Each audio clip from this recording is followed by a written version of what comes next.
All systems go. Clear for liftoff.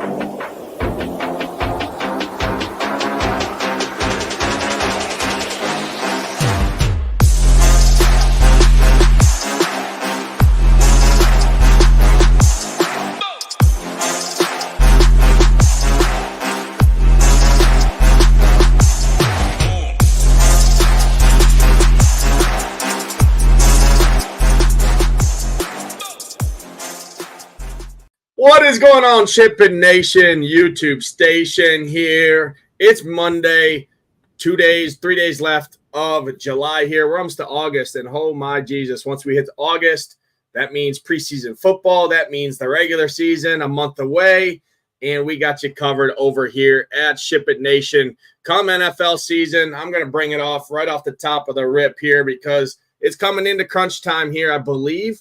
This preseason deal goes away, or this early bird deal goes away in the first week of August 8th, 9th, somewhere around that. Use that promo code NFL50. Gets you $50 any annual package or any annual package, for our NFL there. I'll throw this comparison one last time up on the screen for everybody. Our NFL-only package, $299. Preseason starts on Thursday this week, and then we got football every Thursday all the way up for the next couple months there. $299 gets you access to all of our NFL content for the NFL season. Get you locked in, but wait, there's more. College football is included in that $299. And if you sign up now, get locked in for NFL season. College football got you covered for those. It also gets you free access to all of our premium content for the other sports leading up until that first week of August there, when your package would just convert directly over to NFL only. You'd still have access to all the NFL, all the college football channels in the Discord, and all the content on the website. If you wanted to get access to the entire site, email us at info@shipitnation.com. We can definitely upgrade your package there. If you want to get in and just convert over to NFL only, do the same thing. We can make it seamless for you guys. But Hamwich, it's Monday. How was your weekend, brother? We got a nice little slate on tap here tonight, but what's going on, man? How's your Monday done? Yeah, Monday's good. Been traveling today in the Big D for all my Dallas, Texas folks listening. So I'm down here in the Big D putting in some work. Weekend was good. School's about to start down here in Tennessee, Nade. So, man, we're rocking and rolling. I saw on our X feed, we just had winter after winter this weekend in the Gulf Streets, MLB Streets. It was great time over here at the weekend. Looking forward to breaking this 8-game slate down. I think we got some really good pitching. Got a really good pitcher taking the bump tonight. Looking forward to breaking him down. Yeah, really good pitcher, and it might have been the guy. I'm not sure. I'm not no rocket scientist here. I don't know about this whole facial recognition stuff, but it might have been the guy on the old overlay here on this video. So everybody in there, surprise, surprise, Paul Skeens, best pitcher to ever walk the planet Earth, is on the hill tonight here. Gets a tough matchup overall, but I don't think if you went to Paul Skeens and asked who he cared, who he's pitching against, I don't think he's going to say anybody. He goes out there and does his job, has a 43% strikeout rate on the road this season. We're going to break that down. We're going to break it all down here, 8 games on tap. We're going to talk pitching. We're going to talk hitting, go game by game, give a couple home run calls at the end of the show here. If you guys are new, hit that like button, hit that subscribe button. Michael W. in here, Philly Phantom, Jason, Sean Sullivan, Nate D., Aiden, Juice, Kenny. Appreciate everybody, our boy Eddie. Everybody tuning into the chat. We appreciate you guys. Everybody who's watching back on playback, hit that like button, hit that subscribe button. Hamwich doing a little traveling. We pushed the show back a little 30 minutes later today. Hopefully that should help us get some more lineups out here, get a better read on some ownership, but let's break it down. Let's talk about it. Let's talk pitching here on the slate, Hamwich, and got to start with it. Got to start with the dude at the top, Mr. Paul Skeens. Like I said, 43% strikeout rate on the road this season. And with the injuries that Houston has, there is some high strikeout bats in the back half of that lineup. Overall, it's a pretty low strikeout team, but you got a couple lineups, a couple guys in that lineup projected at least that he can definitely strike out. And, hey, he can strike out anybody here. Has been absolutely dynamite all season, to use your word choice here against you there. Hit on Paul Skeens, hit on Logan Gilbert, gets a matchup in Fenway, one of the best hitting environments on the slate, 9,600, save $900 off of Paul Skeens there. And then talk on Nick Pivetta. The two chalk of the slate, Paul Skeens, Nick Pivetta, both going to be 40, 40+% owned. I think Skeens comes in a little bit over 50. Pivetta anywhere from 40 to 50% owned there, depending on the contest and the tournament. He's 8,500, gets this matchup against the Mariners here. But, hey, the Mariners have been hitting the baseball. I think they're top 6 in terms of ISO. Now get a huge park upgrade going into Fenway with the best hitting environment on the slate. Talk to me. What are you doing with those 3 guys? And then any other interest up above 8K? There's only 5 pitchers up here at the top. Yeah, let's talk about it. I know we differ a little bit, but I like Nick Pivetta a lot tonight based off his price, right? I think he's $8,500 over on DraftKings, and I'll tell you why I like Nick Pivetta just a little bit more than Paul Skeens. A, you save $2,000. B, you get to take on this Mariners team that is striking out 30% of the time over their last 600 at-bats against right-handed pitchers. They're pretty abysmal on the road against right-handed pitchers as well.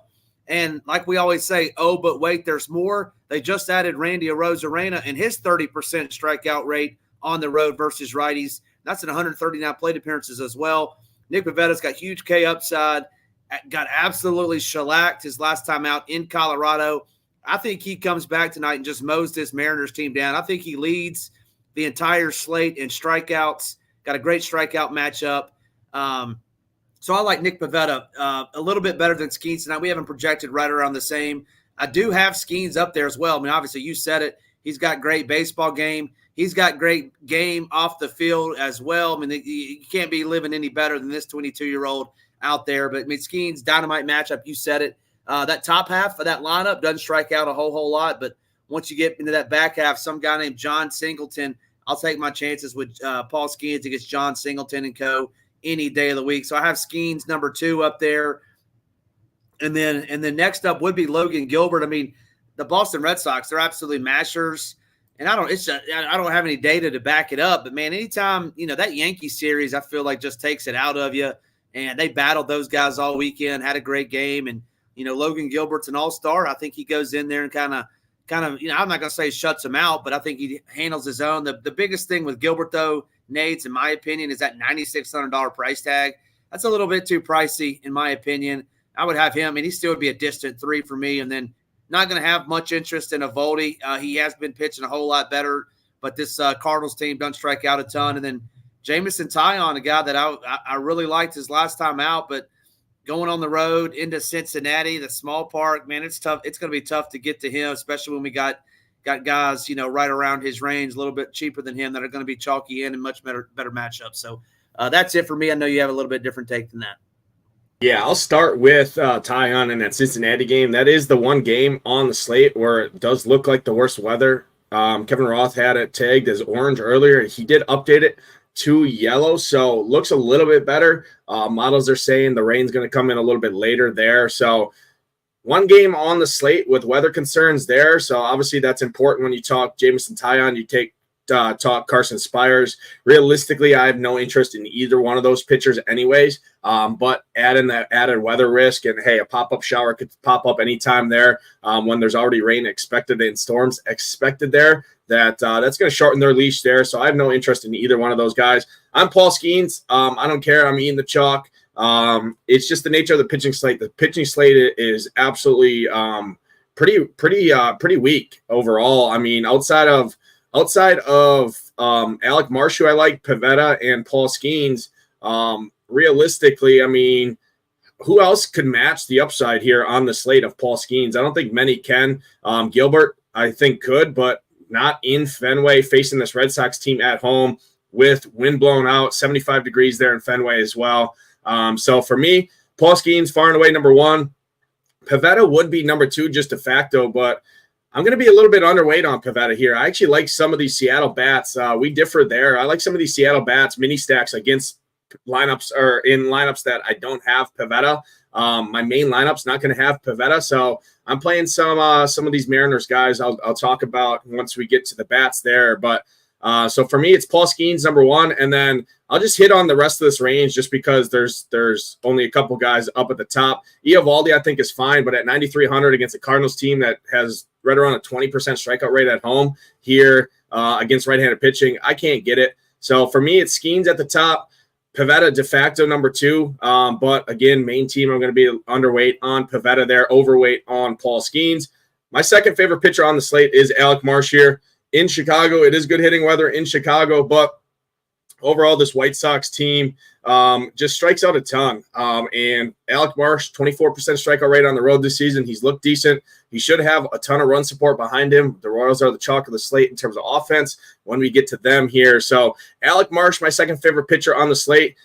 And then it drops off in a hurry. I think Colin Ray's an interesting play. His strikeout stuff has ticked up here. Gets this matchup against the Braves, who have started to hit the ball recently, but they still displayed 25% strikeout rate on the road this season against right-handed pitching. Colin Ray's put together a couple good starts in a row, 6,900. I don't hate him. I also think you can stack some of these Braves guys against Colin Ray because he is due to a blow up. And hey, you could say his spike in strikeout numbers and metrics right now could be a little bit fluky there. So I don't mind Colin Ray at 6,900. But to be honest, I don't want to really mess in this 7K to 8K range too much here. I think if I'm looking for a second cheap SP2 on the slate, I'm going to punt all the way down to Grant Holmes, a bullpen arm making his first start here. I think you can also play the Brewers. We're going to talk about that. But at $4,000, he had a 30+% strikeout rate in the minors. He had about a 26% strikeout rate coming out of the bullpen this year. He's making his first start. The Brewers are young, but overall, there is some strikeout bats in here. Hoskins, Jake Bauers, both strike out over 30% of the time. At 4K, if he can go out there and get us 4 or 5 innings, he threw 52 pitches his last appearance there. If he can get us 4 or 5 innings, 60 to 70 pitches here, strike out 5 guys, and maybe he gives up a home run or 2, gives up a couple runs at 4K. You can do much worse when you look at the range above him. I mean, after you get below Alec Marsh, it drops off in a hurry, and I would rather just save all the salary and just punt all the way down to a guy like Grant Holmes, who has shown strikeout ability, and his metrics and his numbers in the minors and so far this season have shown strikeout ability. So for me, pitching is going to be very condensed on the slate. Paul Skeens, Alec Marsh, a little bit of Colin Ray, a little bit of Grant Holmes all the way down at the bottom, and then some Nick Pivetta. But like I said, I'm a little bit underweight on Nick Pivetta here. How much? I'll throw it over to you. Go ahead and rank your pitching. Yeah, just a couple names that I want to touch on down there below. I mean, you said Alec Marsh, great play tonight. Colin Ray, I mean, he's had 4 out of his last 5 games, 20+ DraftKings points, and the one game he didn't get there, he got negative points. So I'm with you on that. And then I think Grant Holmes is in a great spot tonight against this Yelich-less Brewers team at 4K. I think he's going to go at least 4 innings. If he's doing well, they'll keep him in there, maybe one more inning, but don't mind him. But it's a short pitching, pitchers for me, with Nick Pivetta being my number 1, Skeens being number 2 for me. And then I'm going to put Logan Gilbert just because he's up there, but Alec Marsh is certainly in play. And then kind of my sleeper of the night coming back from the IL is going to be Carson Spears.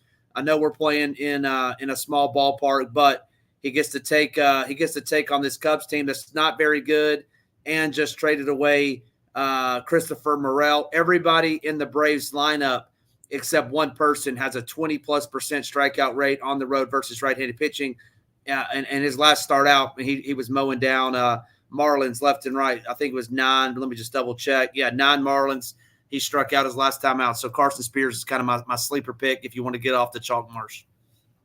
Yeah, I don't mind that. It's just, man, I just don't think Marsh is going to be – I mean, he's going to get ownership. But after Skeens and after Pivetta, there's just only so much ownership can go around. You can pair those 2 guys together. There's a lot of cheap bats to make it work. So anyone besides those 2 pitchers, I think, is going to all be kind of similar in terms of ownership there. And Carson's Spears or Spires coming off that shoulder injury definitely worries me. It is a good matchup to your point, right? The only Nico Horner in this lineup strikes out under 20%. Everybody else is 25, 26, 30% on the road this season against right-handed pitching.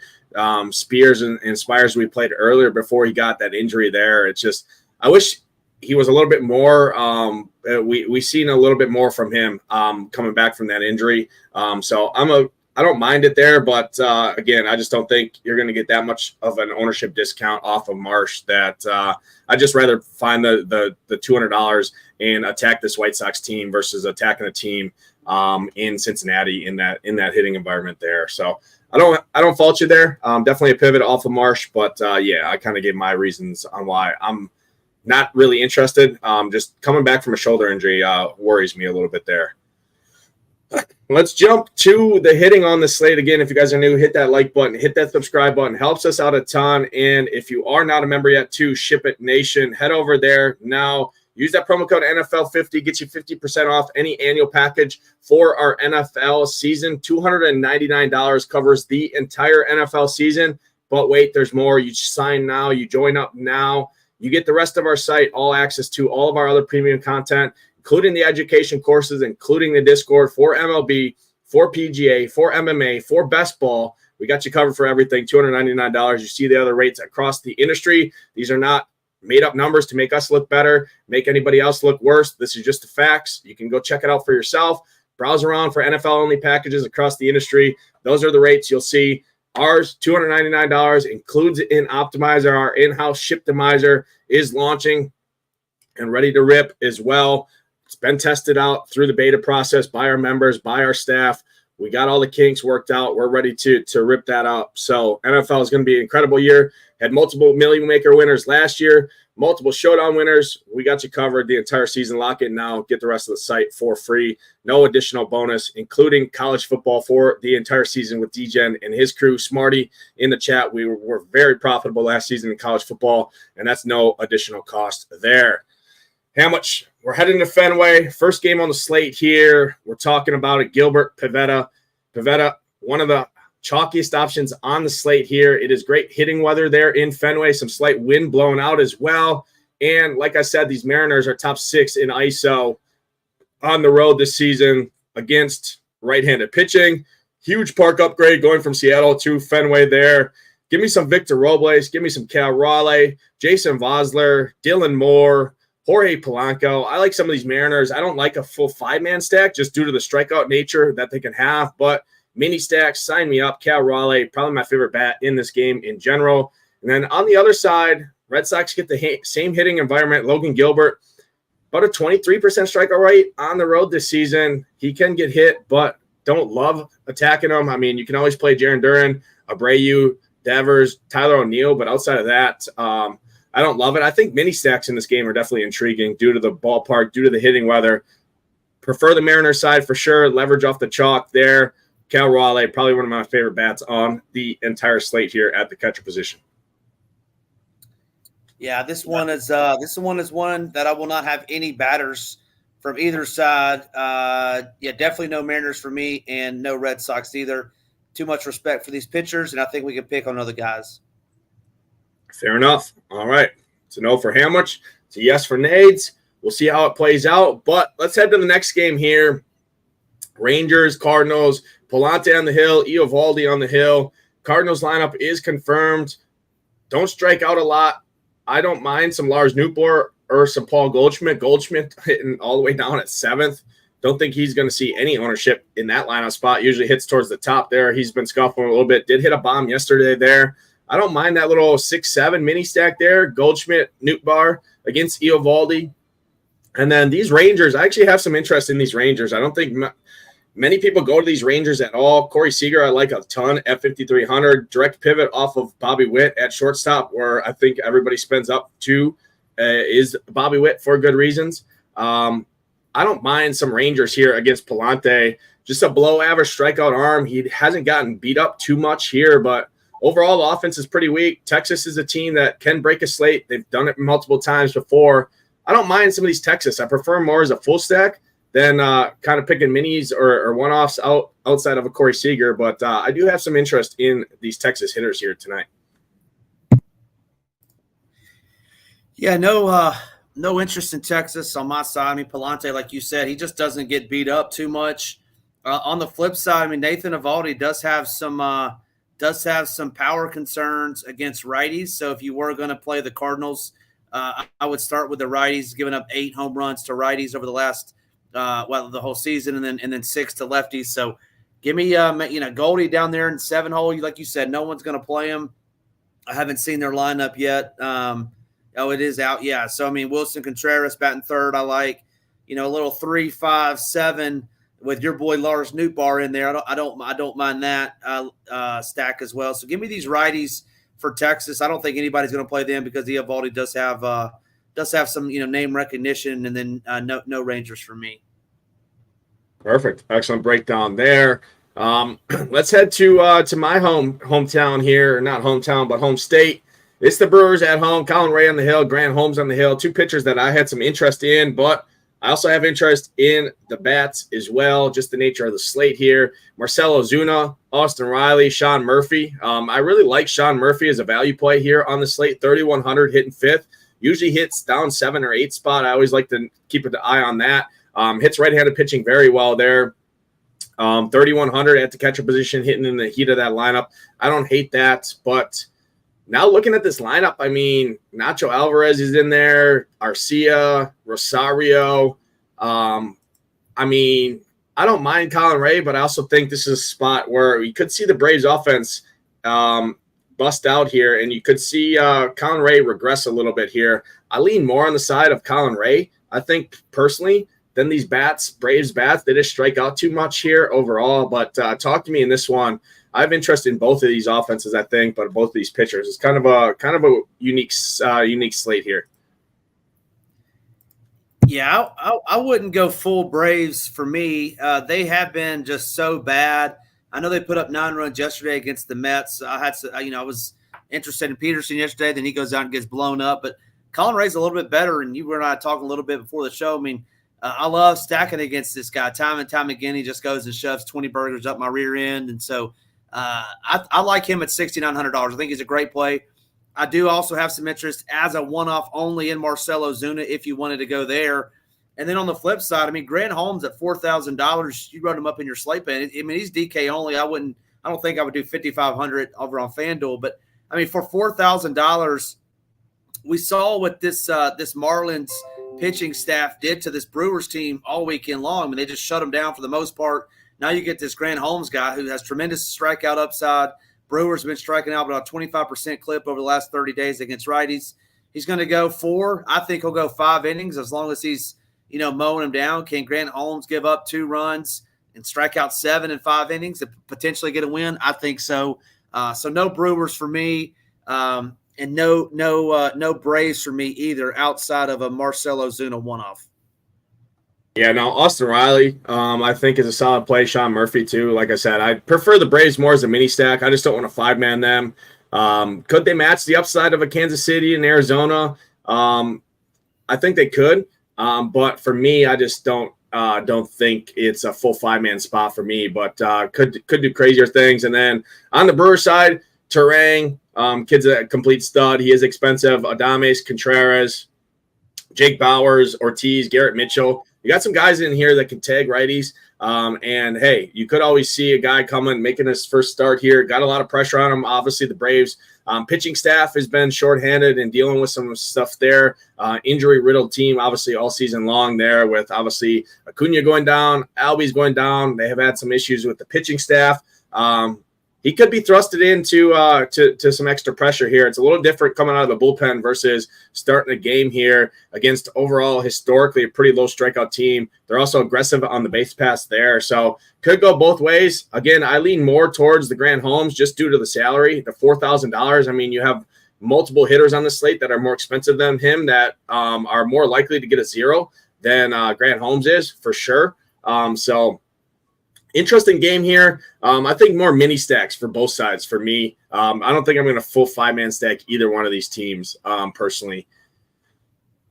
Let's talk about it. Next game on the slate here. Got to address it. The chalk of the slate, Kansas City Royals. Hamwich said for sure I was playing the Royals tonight. I think they are a great play. He's like, hey, I got to go look at your core. Almost 100% certain you're going to have Royals in there. And little was he mistaken.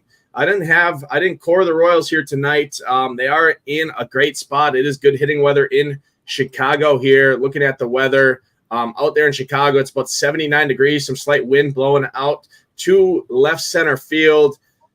I like Bobby Witt. I like Salvador Perez, Vinny P, MJ Melendez, the kind of usual suspects. Michael Massey at 4K leading off here, I think is a great play. I always like Kyle Isbell down at the back half. Nobody plays him. He can steal some bases.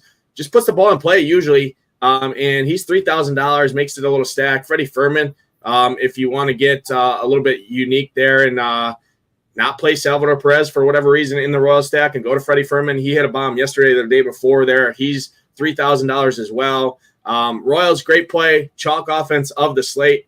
I prefer to be overweight on the Royals personally in terms of offense, just due to the other nature of the slate and the other offenses on the slate. More condensed pitching pool here, a little bit more spread out for me at offense, but I still do think the Royals are the best spot on the slate. I see some talk in the chat of Cy Flexen. I don't think it is. I just think Flexen's an absolutely terrible pitcher here. Royals, typically, I like playing them more at home, so it's a little bit interesting here, but it is good hitting weather there in Chicago as well. And it's just the nature of the slate we have in front of us here. And then White Sox, you could play some of these home run guys, the Roberts of the world, Eloy Jimenez against Alec Marsh, but just not a spot that I want to go to the White Sox on the slate. Yeah, I have a rule in DFS, and that number one rule that I go by is if Nicky Lopez is leading off, I always play the other pitcher. So he's in the projected lineup as number one, and if Nicky Lopez is number one in a lineup, you always play the opposite pitcher. That's rule number one in DFS. So this White Sox team in there just absolutely abysmal. They've quit. They just traded away Tommy Pham, who was horrible too. Now they got Nicky Lopez batting leadoff. They traded Eric Fetty-Wap. I mean, this is an absolute dumpster fire. Frank Thomas going off on Eloy Jimenez. Give me Alec Marsh. Give me these Royals. They are going to beat the White Sox handily tonight, and Alex Marsh will mow this White Sox team down. Yeah, I will tell you what Tommy Pham doesn't do is strike out. So them trading him away, that just adds a lower strikeout lineup or a lower strikeout bat out of that, takes that lower strikeout bat out of that lineup. And likely is going to add a higher strikeout bat in there. Like you said, they quit before August. Pretty tough scene for these White Sox, trading away their whole team. I knew they were bad, but when I pulled up the record, I mean, they only got 26 wins, 27 wins. It's pretty brutal there for the White Sox. Sorry to any White Sox fans in the chat, because your other home team, your other Chicago team there, the Cubs aren't much better there. So rough season here for the Chicago sports fans there. It's going to be more of that when football season comes around. Everyone thinks Caleb Williams is the next best thing since sliced bread. Justin Fields couldn't even do anything there behind that offensive line. And now you think Caleb Williams is going to get in there and instantly going to make that franchise better? Guess we'll find out. But I don't think it's the answer there. You spent a ton of money on your receivers, but hey, that's a story for another day. This is a baseball show. Nothing. Long way of saying. It's tough to throw to your stage when you're lying on your back. So yeah, he looks great in shorts and shoulder pads with nobody guarding him. But yeah, I'm with you. Caleb Williams is a fraud, and they'll be terrible. Yeah, let's get back to baseball. I mean, they just spent a ton of money in terms of receivers, right? I mean, and just think, hey, let's go spend a bunch of money on these receivers and draft Caleb Williams, but forget about the offensive line, which was the struggle in the first place, not to mention your coaching staff as well. I'm just calling boneheaded plays left and right for Justin Fields, who I think is much more talented than Caleb Williams. People could probably flame me all they want in the chat, but hey, that's my opinion. I'm entitled to it. We'll see when football rolls around here, but I'm sitting pretty being a Green Bay Packers fan up here. Not every franchise can be as blessed as the Packers in terms of their quarterbacks, but hey, back to baseball here. Next game on the slate, Astros-Pirates. Paul Skeens on the hill. Our guy said porn stash Skeens in the chat. Well, it's doing him wonders. You ever see him and his lady friend in the pictures? I think he's doing plenty well with that old porn stash there. Not to mention he is the face of baseball right now in terms of pitching. So I think he's doing mighty fine off the field as well as on the field there. So Paul Skeens, I don't really have any interest in these Astros. I mean, obviously you can play a Yordan, you can play some of these guys, but overall, I don't want to attack a pitcher that's got a 43% strikeout rate against, in 12 starts, he's got 97 Ks and 13 walks in 12 starts this year. An ERA below 2, excuse me. Not a slate overall. I mean, the Astros can get to anybody. They just don't strike out a ton. Overall, this lineup strikes out 18% at home against right-handed pitching. But again, I think this is a pitcher kind of like when we saw Spencer Strider, right? When he was just absolutely mowing. It didn't matter what the matchup was. He just has filthy stuff. I think Paul Skeens is that way. So no interest in these Astros, but I actually do have some interest in some of these Pirates bats. O'Neal Cruz, Brian Reynolds, some of these guys against this Jake Bloss character here who just doesn't strike anybody out, gets hit pretty hard. Pirates guaranteed ninth inning at bats, implied to score over 4 runs. They got some cheap guys in there to fill out a team as well. Palacios, I know you hate on him, but he's got good numbers, doesn't strike out a lot, has some power. I don't mind some of these Pirates, more mini stacks. Not going to full 5-man stack this Pirates team against this bullpen either in Houston, but I think they can score a couple runs here, and they're cheap for filler stack. Yeah, sounds like the people want the ham porn stash. Nades, we did have a stash off. You have a nice little stash. I'm going to grow my stash back out for the people. We'll have a stash off right before football season. I love seeing all the football chat in the comment section. That's pretty funny. And Pogen, please save your money. Do not do this, Pogen. You'll just save your money. Just donate it to charity. Go buy you some whatever you call it, some party treats and all whatever that thing is you always put in there. Go do that, my brother, because that's a loser right there. But yeah, Skeen. So no Astros for me. Hey, if Jonathan Bloss last week, Nades, I had to eat my words when I said he was going to dominate the A's. And if the Oakland A's beat you up, my rule number 2 in DFS is if Jonathan Bloss is on the hill, you take the opposing bats. So give me these Pirates bats, and I really like them as kind of a sneaky stack off this Bloss character. And won't be getting to Bloss. I do have some interest in these Pirates. Is there a lineup out yet? I know Reynolds was out on bereavement. I wonder if he's back yet. Would obviously like it more if he's back in there. He's not projected in the projected lineup. So I still like O'Neal Cruz, who's gone back-to-back days with hitting a bomb. He's been smoking hot. So, 5,100 is kind of pricey. But yeah, give me some of these Pirates, maybe as more of a mini or one-off, and then no Astros for me. Looking forward to see Skeens in prime time. I don't know if he's been on a main slate Nades in quite some time. I know I haven't played him, so looking forward to actually rostering him tonight. Yeah, I know. It's going to be nice to see. We'll see. Hopefully we get the porn stash mower out there for Mr. Skeens. But I'll tell you, O'Neal Cruz, I just don't think he gets a lot of ownership at shortstop because if you look, who's everyone going to play at shortstop? Bobby Witt, right? The Royals chalk of the slate against Chris Flexen. Everyone's going to spend up to 6,400. I could see Corey Seager. I could see O'Neal Cruz. I could see C.J. Abrams, all $1,000 or more less expensive than Bobby Witt. Outscore Bobby Witt here. I'm usually obviously a Bobby Witt guy. I love the Royals. They've won me a ton of money this season. I think they're another great spot here tonight. But one game sample, it's pretty clear cut, right? Pitching is Skeens, Pivetta, and then the Royals offense. There's only 8 games, and it's kind of an interesting slate here tonight. I wouldn't be surprised to see Corey Seager, O'Neal Cruz, or even C.J. Abrams against Jordan Montgomery outscore Bobby Witt here tonight, which won't be a crazy take by any means. I won't worry about any ownership at shortstop outside of Bobby Witt, to be honest. Nonetheless, ownership, like I said, in baseball, there's so many ways to get different. You can play this chalk offense in the Royals here tonight and roster Kyle Isbell in the 9 spot, and instantly he'll be, I'm sure he's 5% or under in terms of ownership for Kyle Isbell there. Garcia, Freddie Furman, play 7, 8, 9 hitters. Naturally, they're way low owned. So that's my take there. I agree with you there. I like some of these Pirates bats against Bloss there for sure. Last game on the slate, we're heading out to Arizona. My favorite stack on the board resides in this game here. Mitchell Parker's been actually a decent pitcher real life overall, but these Diamondbacks are built to smash left-handed pitching here. They're hitting the baseball pretty well as of late. I love me some Ketel Marte. I love me some Lourdes Gurriel, Christian Walker, Grichuk, Suarez. I like this Arizona team quite a bit. Pivot off the chalky Kansas City team, I think, with similar upside here. Snakes treated us good all last weekend for sure. I like going right back to the well with this Arizona team here. Implied to score over 5 runs. Nationals, I don't think are the craziest play. I just like the Nationals more against right-handed pitching than lefties because obviously you got C.J. Abrams there. Juan Yepes has been an absolute monster since he's come on board there. He's 3,400 at first base. Don't hate him. James Wood has been great for these guys, but again, all these lefties here, I prefer right-handed pitching against this team more to target these bats. So for me, D-backs, my favorite stack on the slate, and then Nationals, probably not going to get much of them. A Juan Yepes, a CJ Abrams, Lane Thomas, something like that. But not a full stack for me from the National side.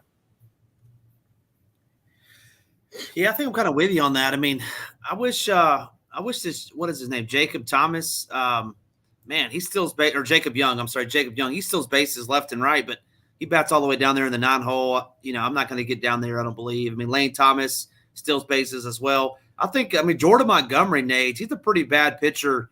One of the worst pitchers on the slate. I don't hate them. I mean, no one's going to play them, right? That's the last game of the night. I'm assuming it's out in the desert. So I don't mind the Nationals maybe as a sneaky. I really haven't built any teams yet, so we'll see. And then I'm with you on these Diamondbacks. I mean, who's going to play them? I don't think many people will. Kettle Marte, been printing money for us all season long. Christian Walker, Grichuk against a lefty. He's a notable lefty matcher. So, yeah, I'm with you. I'm with you on these D-backs out in the desert. Yeah, no. Excellent breakdown there. That's all 8 games. Talk pitching, talk hitting. How much? Let's close out the show with our home run calls. Going to throw it over to you. Who's going deep tonight here on the slate, hitting one over the wall? Someone said no Ellie tonight. Ellie's not in the lineup. That's not good. Because I do like those Reds. I was going to say, let me make sure he's in the lineup. But Jaime Candelario is going yard tonight against Jameson Taillon, assuming he's in the lineup. So yeah, give me some Candelario to take Jameson Taillon deep.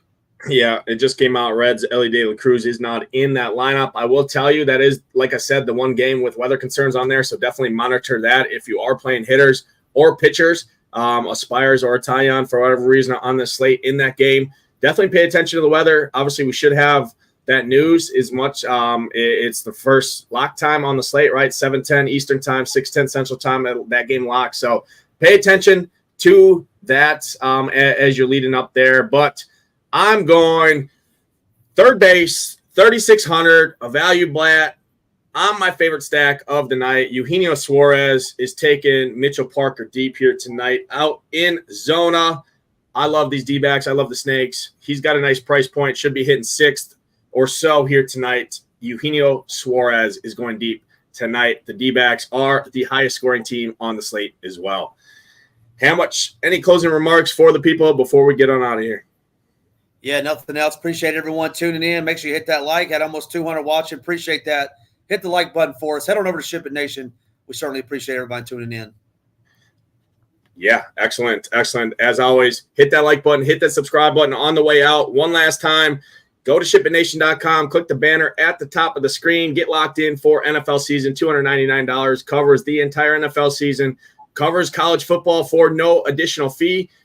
Gets you an optimizer for no additional fee, as well as you sign up now, gets you locked in for NFL, and you got the next month or so of premium content for baseball, for MMA, for PGA, for best ball, education courses, everything, no additional cost there. You see the other rates across the industry, but that's going to do it for this show. We appreciate everybody watching. We'll be back on Friday. We got you covered, obviously, right here on this channel the rest of the days of the week with a different crew. Hamwich playing tag team. He'll be back on Wednesday as well there. Good luck tonight in those contests. Hope to see those SHIPIT Nation logos at the top. For Hamwich, I'm Nadesify. Good luck tonight.